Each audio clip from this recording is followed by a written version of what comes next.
মই এতিয়া জুবিনদাৰ ওচৰলৈ আহিছোঁ। সংঘাতেৰে পাৰ হোৱা এটা বছৰ বুলি ক'ব লাগিব অসমীয়া জাতিটোৰ কাৰণে, আৰু আজি 31 ডিচেম্বৰ, কাইলৈ এটি নতুন বছৰৰ আৰম্ভণি হ'ব। গতিকে এই মুহূৰ্তত অসমবাসী ৰাইজলৈ আপুনি কি বাৰ্তা পঠিয়াব? প্ৰথম কথা, এটা এই প্ৰব্লেমটো ছল্ভ হ'ব লাগে, কেয়াৰ যিটো চলি আছে, আৰু আন্দোলন আমি অব্যাহত ৰাখিছোঁ।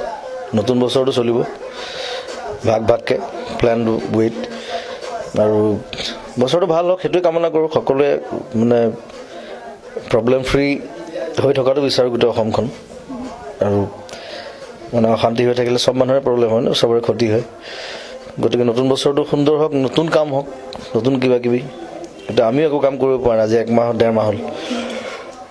চবে আন্দোলনত লাগি আছোঁ, ঘূৰি ফুৰিছোঁ বিভিন্ন জেগাত, আৰু মিউজিক ইণ্ডাষ্ট্ৰী, চিনেমা ইণ্ডাষ্ট্ৰী চব ৰৈ গৈছে।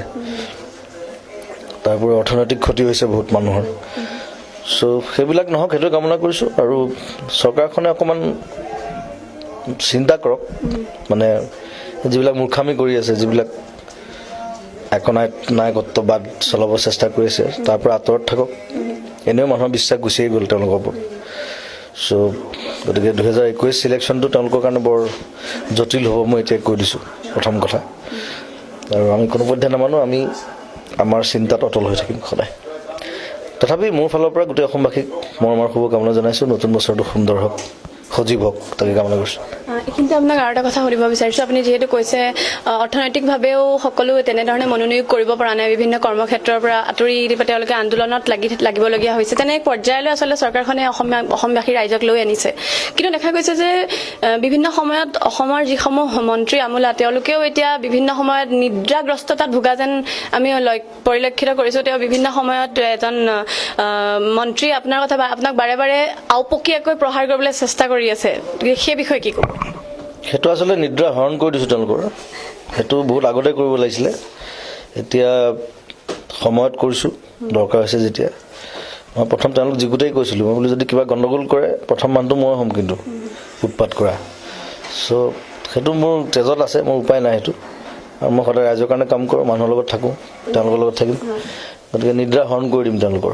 অহা বছৰটো তেনেধৰণৰ মানুহসকলৰ বাবে যিসকলে গণতন্ত্ৰৰ নামত তেওঁলোকে ক'ব লাগিব এখন ফাচিষ্ট চৰকাৰৰ দৰে এক চৰকাৰলৈ পৰিণত কৰিবলৈ চেষ্টা কৰিছে, তেনেধৰণৰ চৰকাৰৰ যিসমূহ বিষয়ববীয়া, যিসকলৰ ইতিমধ্যে আপুনি নিদ্ৰা হৰণ কৰিছোঁ বুলি তেওঁলোকৰ মুখেৰে আচলতে তেওঁলোকৰ কথা ওলাই পৰিছে, আগন্তুক বছৰত, অহা বছৰত তেওঁলোকৰ কেনেধৰণৰ এক পৰিস্থিতি হ'বলৈ, বা 2021 চনলৈ কেনেধৰণৰ এক পৰিস্থিতি হ'বলৈ গৈ আছে বুলি? আৰু শুবলৈ নিদিওঁ। এনেও গোটেই মানুহবোৰক কনফিউজ কৰি আছে, কিবা কিবি উলিয়াই, কিবা উলিয়াই। চ' তেওঁলোকে যেতিয়া মানুহৰ আমাৰ অশান্তি কৰিছে, আমি তেওঁলোকক অশান্তি কৰিমেই, এইটো চিধা কথা। আৰু গোটেই লাখ লাখ মানুহ জনতা ওলাই আহিছে একেলগে, গোটেই মানুহখিনি আছে লগত, সেইটোৱে আমাৰ ষ্ট্ৰেংথ। গতিকে তেওঁলোকক খাতিৰ কৰিবলৈ নাই।